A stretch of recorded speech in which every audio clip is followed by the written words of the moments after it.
Yo, people, what's up? This is Malcolm Extreme, the content machine, and we got another one from Serious History. Most epic 1v1 fights in history. So, better check this one out. The last one we did was the most epic deaths in history. And that one was a pretty cool video. A lot of people hit me up on that video, and it was awesome. But we're going to react to this. But before we do, make sure you hit that like button, hit the subscribe button, hit the bell for more notifications from the content machine. Malcolm Extreme. Let's get started. Most epic 1v1 fights in human history.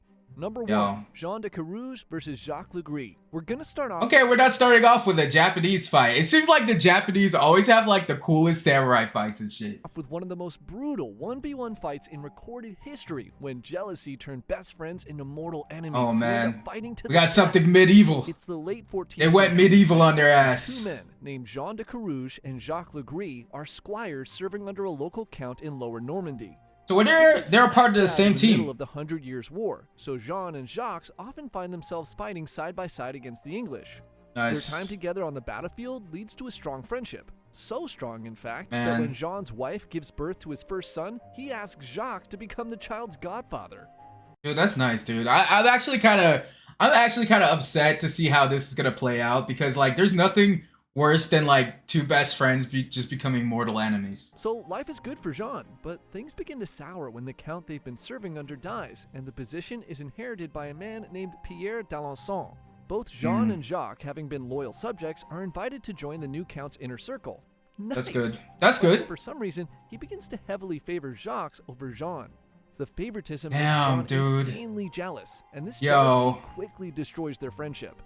Yo, that's the worst when like one person comes in to like your best friend, you're the duo, and then someone else comes in from the outside, and then everything in the friendship just goes south, man. On top of But this, that's no reason to like fight Jean's each other wife though, and you know? his young son fall ill and pass away. Oh, Heartbroken and no. lost, and with no reason to stick around in Normandy, Jean decides to get away from it all and goes off to England to fight in the 100 Years' War.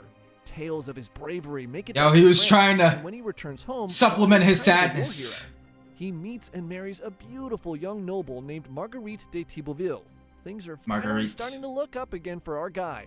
But this marriage turns out to be the thing that ultimately ends the friendship between Jean and Jacques for good. I wonder what's gonna So by happen. I this wonder time, what's the gonna two happen. former friends haven't seen each other in years. But with Jean back in town planning to settle down again with his new wife, they both end up at a party celebrating the birth of a neighbor's son. They bump into Yo, that could go either way too. Like not seeing a friend for so long, then bumping into them and just rekindling the friendship. But, like I'm actually honestly surprised by how many like decent stories there are throughout history that like I never even heard about. each other and get to talking, and they kind of remember why they were such good friends long ago. I know, like, why are we Nice, even that's mad at nice. each other anyway? Oh, by the way, this is my wife Marguerite. Is that his wife? Oh, I was about to say that would be quite the twist. Jacques is immediately attracted to Marguerite, and now Oh, he's hell jealous no. of Jean. But Hell she's no. the wife of his friend, who is kind of like not his friend anymore, but is kind of his friend again. What is he gonna do? Well, what he ends up doing is actually pretty Man. fucked up. See, Jean needs to earn Yo, more money, man. so he decides to go off to fight the English again. Only this time, his campaign is Don't tell me he's gonna cuck his friend, bro. Don't tell me he's just gonna cuck his friend like that, man. a complete failure. Against all odds, he somehow survives, and for his bravery, he's knighted by the King of France. Yo, He that's travel to Paris huge. to collect his wages from the campaign. At the exact same time, Jean's mother has to go on a business trip. They all live together in a It's huge always estate, a by the way. business trip, And bro. when she leaves, she takes all of the servants and guards with her, leaving Jean's new wife, Marguerite, all alone at home. That's the Now, worst. Jacques hears about this and goes to Jean's home. He sends one of his man-at-arms to knock on the door, and Marguerite, left without any servants or guards, opens I don't the know door what's gonna herself. happen. I don't know what's The gonna soldier happen tells her here. that Jacques is here, and he's desperately in love with her and needs to see her right now. She refuses, but as she tries to close the door, Jacques forces his way in, and Oh no. boy. There's no way this dude freaking assaulted his own friend's wife. I mean, I guess worse shit has happened throughout history, but that's the lowest shit ever, bro. Like when you're gone fighting a war and your friend just, man, oh my god, bro, that's screwed. So someone has to die, let's just bro. say he does the thing that rhymes with the word grapes. Violated. Escape. Marguerite is on the floor crying, and as he leaves, Jacques threatens her, saying if she tells anyone, she's dead. Jean returns home. There's and no Marguerite way. tells him everything. He's There's furious absolutely and immediately no files way. a criminal case against Jacques. But guess who the judge is? That D-bag Count Pierre, Jacques' new best friend. And the case is thrown out immediately. Jean goes to... I didn't know the count can serve as a judge. I thought a count was just like a count. You know, they just own land, had some royal ties, or was royalty. Is a count royalty? I'm not sure. To Paris to appeal the case to the King of France himself. He shows the people in Paris that Marguerite is now pregnant. I mean, come on! But this doesn't do much because common knowledge of the day says that it was impossible to get pregnant from, grapes? No freaking way, bro. Other than Marguerite and Jacques, the no court say that freaking they way. have no way to determine who's telling the truth. Yo, So settle Jean this with demands a duel. Trial by combat, baby. Two men fight to the death to see who's correct. If the courts can't decide who's telling the truth, they'll let God decide by shining fortune on one of them. Jacques is also pissed. Oh man, this is gonna be epic. So he countersues Jean for defamation and agrees to the duel. Now, by this time in France, trial by combat was considered pretty barbaric and not something civilized people should be doing. Nah, man, nah. Like, didn't people in America have pistol duels? Like, I know, like Alexander Hamilton, if I'm not mistaken, was like one of the most notorious duelists with like a pistol or some shit. Like, so I don't understand like why in France it was like barbaric. I mean, if you could have a duel by shooting someone, then hell, a sword fight is just as adequate. He's actually super into the idea. Like, so much so that when there's a chance he might miss the fight, he pushes the whole event back to make sure he can be there. Oh, So, yo, I gotta catch this. The king, along with a crowd of nobles and spectators, gather at the Abbey of Saint Martin des Champs in Paris to witness. Yo, you gotta think the people of France, they needed this. They needed some sort of pay-per-view match, man. Every once in a while, people back then, they needed some sort of pay-per-view match to keep things interesting and entertaining. These two former friends fight to the death. Marguerite is also there, dressed in black, as today may also be her funeral. If Jean loses, it will mean that God has decided she was lying, and she would be burned at the stake as punishment. Oh, dude, begins. I'm so nervous right now. You never know what's gonna happen. Throughout the event, no one is to say a word. If anyone does, they'll have a hand cut off as punishment. You can't have anyone putting curses on the combatants and clouding God's judgment, after all. Man. Both men are dressed in full steel. Oh, they're gonna do and carry into the arena the holy trinity. Oh, I thought they were gonna do jousting or something. A battle axe and a longsword, along with a long dagger. The battle will begin on horseback and continue until one man submits or dies. The two men mount their horses at opposite ends of the arena and are handed the... Yo, dude, I think he might actually have an advantage because he was fighting longer, wasn't he? And what's his name settled down, so he might be rusty. I don't know. I don't know how this is gonna go. This is gonna be awesome. Their lances. The trial of combat begins, and the two men charge towards each other and strike the shields of their opponent. Both reeling, they ready for a second pass, and this time, both men strike each other in the helmet. Their ears ringing, they charge again for a third pass, again striking each other's shields, splintering their lances in the process. They're evenly matched! And draw their battle axes and charge in for a fourth pass, and this time Jacques swings his axe and cuts the neck of Jean's horse, killing it instantly. Jean tumbles to the ground. He scrambles back to his feet, turns and swings his axe, slicing the belly of Jacques' horse, who collapses, throwing Jacques to the ground.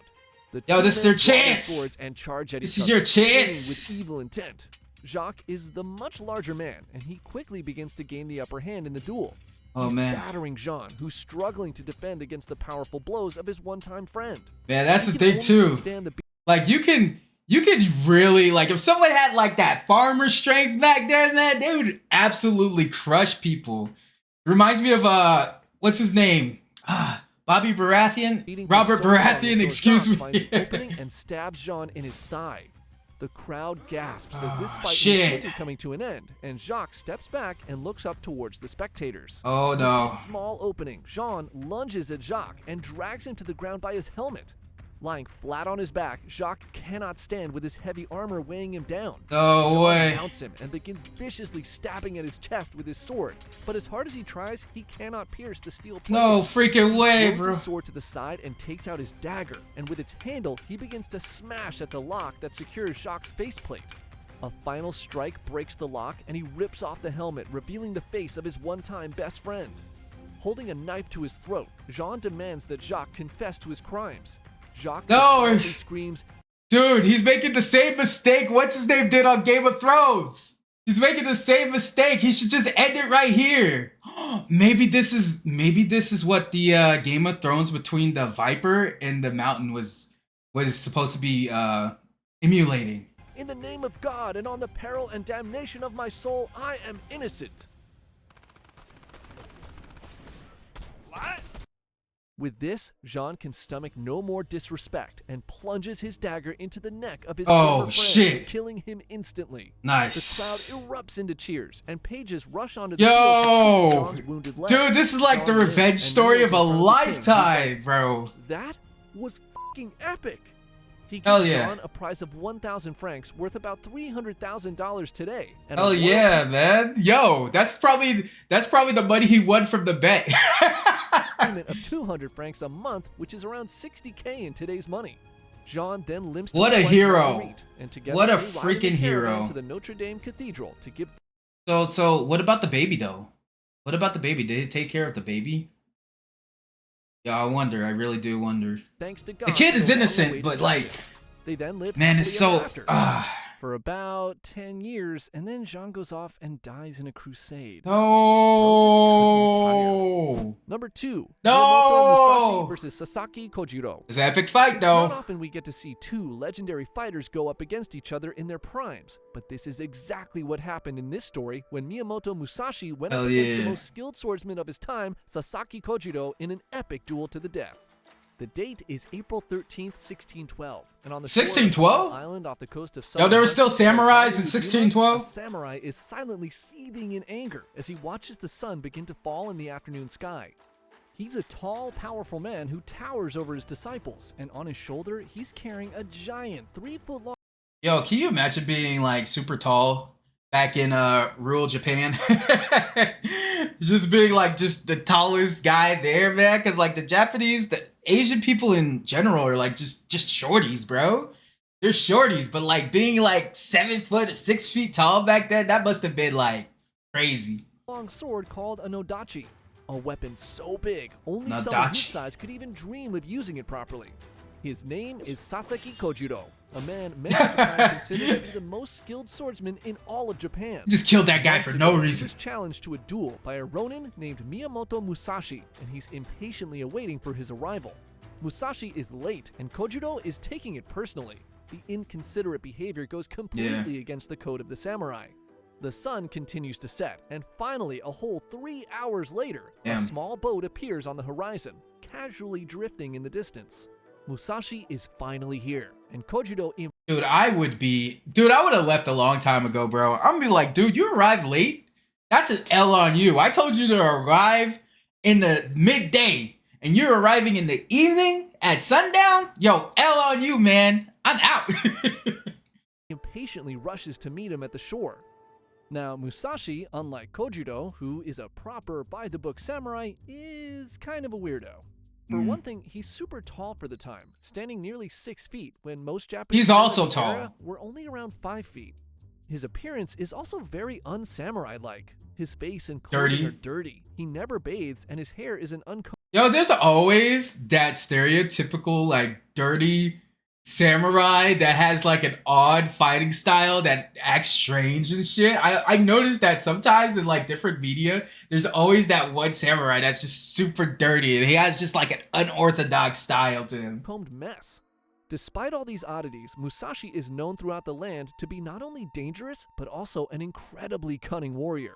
By Yeah, the but age he's of like the 21, badass. He had already fought and won 60 duels to the death, killing his first opponent at the age of 13. And Nuts. He's currently wandering Absolutely Japan, nuts. seeking out and challenging the best Dude, man, the dude was a killer at 13, bro. swordsman. This he can guy be find running to the test his skills streets. with the katana. Musashi is well aware of Kojiro's immense talent and knows that this fight will be his greatest challenge to date. The winner today will undoubtedly be deemed the greatest swordsman in all of Japan. Knowing the Absolutely. stakes, he's gone to great lengths to make sure he's given himself every possible advantage in this duel. So, I'm not, okay, I don't understand. Is he using a giant stick here? Is that what his weapon of choice is? If he's been going around, if he's been going around killing people with a giant freaking stick, bro, like I think it's done. Like he's gonna beat your ass. Immense talent, and knows that this fight will be his greatest challenge to date. The winner today will undoubtedly be deemed the greatest swordsman in all of Japan.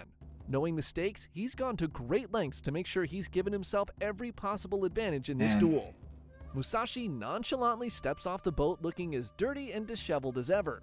He sees Kojiro's face and smirks. Kojiro is fuming after waiting 3 hours. He's giving him the wrong Musashi impression. then reveals his chosen weapon for the duel, a crudely carved wooden sword that he'd made out of a boat oar. Instead of showing up on Dude, I think I might have heard this story before. I'm not sure. I gotta listen a little bit more. time, he had spent the 3 hours carving this thing on the ride over to the Oh my lord. Seeing this enrages Kojiro even more. Like, yo, I'm gonna beat you with this stick I made sword style, and instead is on the fly. With this? Without the standard bow to begin the duel, Kojiro begins yelling at Musashi, scolding him for being so late. This disrespect will not go unpunished. Kojiro uses a long sword too, doesn't he? Duel to the death. Musashi casually comments, "You have already lost if you think you don't need your sheath anymore." And he lifts his wooden sword into a ready position. Kojiro, now fully blinded by rage, charges in using his signature technique called the swallow cut. Musashi swallow barely cut, dodges, and his headband is sliced off his head. Oh my god. Just like an anime, bro. Sun at his back. The late afternoon sun reflecting off the water blinds Kojiro, and he squints to try to keep track of his opponent. Dude, he's using the elements to his advantage, bro. This guy is probably next level. Guy is next level, absolutely. Seeing this opening, Musashi heaves his wooden sword and with all his might strikes Kojiro with a blow to his head.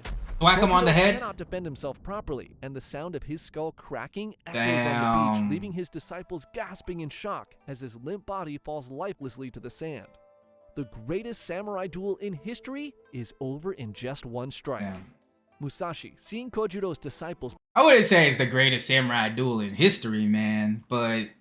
Maybe it was. Shit, I wasn't there to see it. But yeah, this guy used it. What was his name? To go from shock to anger. Okay, Mamoto? His boat, and his oarsman brings him back to the main island. Masashi?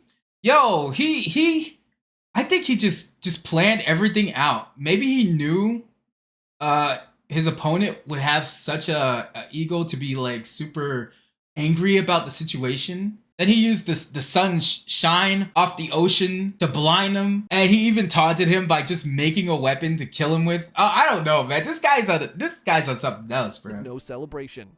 Now you may be saying, okay, that's pretty epic and all, but what was up with the boat oar? Well, that was actually part of Musashi's plan too. He had learned of Kojiro's giant odachi, and knowing he could not beat him with a standard katana, he carved his wooden sword to be 2 inches longer than Kojiro's weapon, taking away his greatest advantage. Musashi had his reach. He had more reach than him. From his late arrival, which he expected to upset Kojiro, positioning himself with this guy's like a master tactician. He just chose to be a samurai to strike safely at a distance. With this victory, he's proven that he was not only the greatest swordsman in all of Japan, but also one of the greatest tacticians as well. Oh, that's what I just said! Andrew Jackson versus Charles Dickinson. Here in the US, we have a history of electing unhinged psychopaths to the office of the president. Out of everyone who's ever hey, don't say anything! I think Andrew Jackson don't you say anything! The craziest person we ever put in there. The guy allegedly participated in over 100 duels, and this story is probably the best example of why you don't ever want to get into a gunfight with a crazy person. Back in 1805, I didn't even know Andrew Jackson was like that. Is out at the racetracks betting. I honestly didn't know he was like that. He's supposed to go up against another horse named Plowboy, owned by this guy Joseph Irwin. The winning horse was to take home $2,000, big money for the time, and Jackson was confident. Yo, man, I still think betting on anything is just like, it's just, I don't know, man. I'm not a gambler, bro. I don't gamble shit, and betting on horses is equally maniacal to me. His horse was going to win. But days before the race, Irwin's horse gets sick and can't run. The men get into a disagreement about how much money Jackson should get from this situation, and most likely, Jackson is being a complete asshole, as he was known to be. Irwin's son-in-law, Charles Dickinson, hears of this and steps Charles in. Dickinson. I heard of that. I heard of that guy. Huge ego and a hot temper, and it doesn't take long before the two start slinging insults at each other in private letters and out in public. Dickinson calls Jackson a worthless scoundrel in one letter. Yeah. And later at a party, he goes on talking shit Yo, Andrew Jackson is gonna grab his piece and go at it, bro. He's gonna grab his heater. He's gonna be firing some muskets, bro. about Jackson's wife, saying Jackson is getting some guy's leftovers as his wife hadn't even divorced her first husband yet. That one really pisses off Jackson because, oh no, well, it was true. Dickinson pops off one last time. Took his gloves off, smacked his ass. Calling Jackson a paltry challenge you to a duel. Sick burns. And this one sends Jackson off the rails. 3 insults is just too much for him to handle, and he formally challenges Dickinson to a duel. Now, Dickinson is actually totally cool with this because it's well known that he's an expert marksman with a pistol. Okay. Actually, probably one of the best shots in the state. Damn, So oh he accepts no. the challenge with full confidence he's gonna put that asshole Jackson down for good. Meanwhile, Jackson and his friend, knowing that Dickinson is a way better shot, try to come up with all kinds of harebrained schemes to increase Jackson's chances of winning.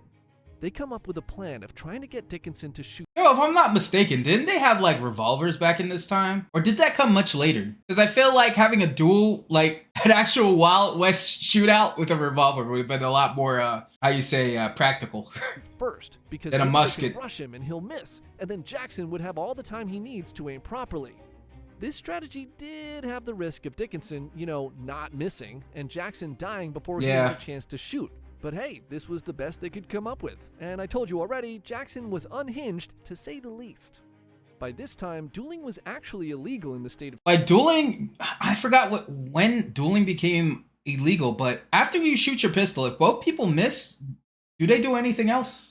Or is it like a draw at that point? Or do they have to like reload their... Oh, they probably reloaded their weapon and went at it again, if I'm not mistaken. Of Tennessee, so the men crossed the border into Kentucky, and on the morning of May 30th, 1806, Jackson and Dickinson, along with their seconds, made their way to a secluded spot in Adderville. The two men marched to their positions 24 feet apart with their pistols in hand. The duel begins, and Dickinson expertly points his pistol at Jackson, aiming for his chest. He pulls the trigger, and in a flash of gun smoke, sends a lead ball hurtling towards Jackson and scores a direct hit inches from his heart. The former senator staggers back, clutching his chest. Whoa, did he really hit Jackson? Did he kill him? Did he kill Jackson?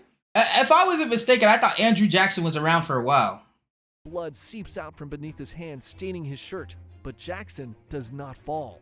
Dickinson lowers his pistol. Oh no. His aim was true, and that was surely a kill shot. Dueling rules stated that now he must stand still and allow Jackson to take maybe he has like wine and can't believe what he's seeing. Maybe he had like a bulletproof vest. Face white as a ghost, still clutching his chest with one hand, slowly raises his pistol and takes aim. Jackson pulls his trigger, and Dickinson winces, expecting an impact, but nothing happens. Jackson's gun has misfired. Oh now, man. Dueling rules say that a misfire still counts as a shot, and the duel should have been over. But Jackson, he doesn't give a about the rules and recocks his pistol and aims again. Yeah. He pulls the trigger, and this time the shot rings out. Wow. The lead ball hits Dickinson square in the chest, and he falls to the ground.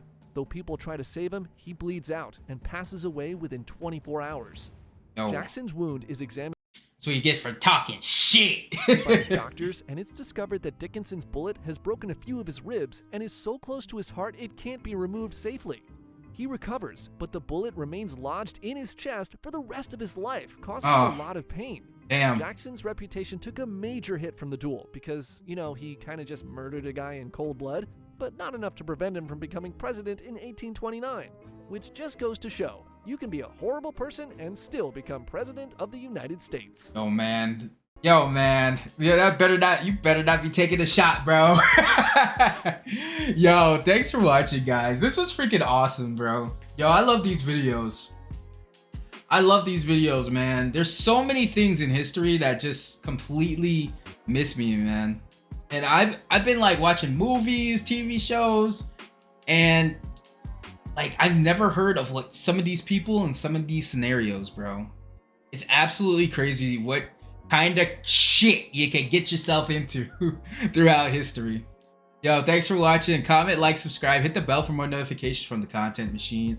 Malcolm Extreme. Let me know if you've been watching Serious History. Let me know whether you have a video you want to recommend to me from Serious History's channel. And till next time, take it easy.